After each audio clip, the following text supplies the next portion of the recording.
అందరికీ నమస్కారం. మీ human rights protection cell chairman Abhishek Ahmed. అయితే వాళ్ళ ఒక మంచి లీగల్ టిప్తో మీ ముందుకు వచ్చాను నేను. ఇదేంటంటే అందరికీ కూడా ఉపయోగకరమైనది.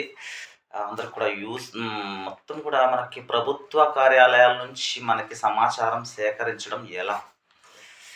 ఇదేంటంటే మనకి సమాచార హక్కు చట్టం, రైట్ ఇన్ఫర్మేషన్ యాక్ట్. ఈ రైట్ ఇన్ఫర్మేషన్ యాక్ట్ మనకి 2005లో మనకి మే 11 లోక్సభ ఆమోదించిందండి. ఇది మనకి లోక్సభ ఈ చట్టాన్ని రూపకల్పన చేసింది. మనకి 2005లో ఎంతోమంది కష్టంతో శ్రమించి చట్టాన్ని తయారు చేశారు. ఇదేంటంటే ఏది కూడా రహస్యం అనేది లేదు. మన చట్టంలో మన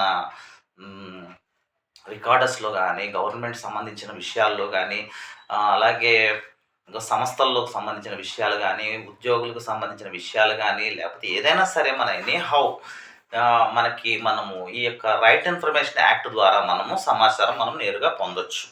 ఇదేంటంటే పేద ప్రజలకు ఇదివరకు మనకు ఒక ఇది ఉండేది. ఒక ఇన్ఫర్మేషన్ కావాలంటే ఒక ప్రభుత్వ కార్యాలయానికి వెళ్తే మనకి ఎవరు ఆ ఇన్ఫర్మేషన్ ఇచ్చేవారు కాదు.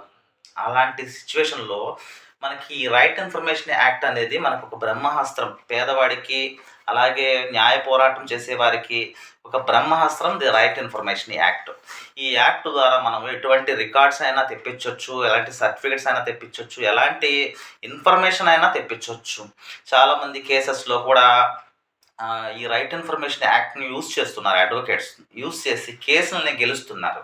అలాగే చాలా కాలం కొన్ని సంవత్సరాలుగా ఉన్న రికార్డులను, అలాగే మరుగున పడిపోయిన సమాచారము ఎటువంటిదైనా సరే మనకు సంబంధించింది మనము ప్రభుత్వ అధికారుల నుండి, ప్రభుత్వ కార్యాలయాల దగ్గర నుంచి మనం పొందవచ్చు.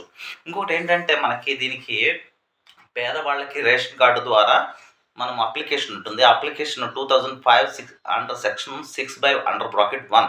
ఈ సెక్షన్ ప్రకారం మనము ఒక అప్లికేషన్ని రాసి ఎవరికైతే పంపాలో మనకి కావలసిన సమాచారాన్ని సంబంధిత అధికారికి పంపాలి. దానికి పోస్టల్ ఐపీఓ కానీ, కోర్ట్ స్టాంప్స్ కానీ దానికి యాడ్ చేసి పంపాలి. ఆ పంపిన తర్వాత రిజిస్టర్ పోస్ట్ ద్వారా పంపాలి, లేదా నేరుగా అయినా సరే కార్యాలయానికి వెళ్ళి వాళ్ళకి ఇచ్చి దాని మీద అక్నాలెడ్జ్మెంట్ తీసుకున్నట్లయితే 30 రోజుల్లో మనకి సమాచారం ఇవ్వాలి. అలా ఇవ్వలేని పక్షాన మనం ఏదైతే సమాచారం కోరామో అది అంతా కూడా ఉచితంగా ఇవ్వాల్సిన బాధ్యత అధికారికి ఉంది. అలాగే ఆ 30 రోజులు దాటిన తర్వాత కూడా సమాచారం ఇవ్వకపోతే పై అధికారికి అప్డేట్ చేయొచ్చు. ఆ పై అధికారి కూడా స్పందించకపోతే రైట్ ఇన్ఫర్మేషన్ యాక్ట్ కమిషన్కి ఫిర్యాదు చేయొచ్చు. ఆ ఫిర్యాదు చేయడం వల్ల మనకి కమిషన్ పిలిపిస్తుంది, ఇద్దరు పార్టీస్ని పిలిపిస్తుంది, అపిలేట్ని పిలుస్తుంది. అలాగే ఏ అధికారికి అయితే ముందు అప్లికేషన్ పెట్టామో వాళ్ళిద్దరిని పిలిపించి మనకి కావలసిన సమాచారాన్ని మనకి ఇచ్చేటట్టు చేసి తగిన జరిమానా కూడా వాళ్ళకి ఫైన్ కట్టే పరిస్థితి ఏర్పడుతుంది. కాబట్టి ఇంకా చాలా కేసెస్లో కూడా మనకి రైట్ ఇన్ఫర్మేషన్ యాక్ట్ అనేది చాలా యూస్ఫుల్గా మనకి ఉపయోగపడుతుంది. ఇదేంటంటే పోరాడే వాళ్లకు, పేదవాళ్లకు మనకి బ్రహ్మాస్త్రం, ది రైట్ ఇన్ఫర్మేషన్ యాక్ట్ 2005. నమస్తే అండి.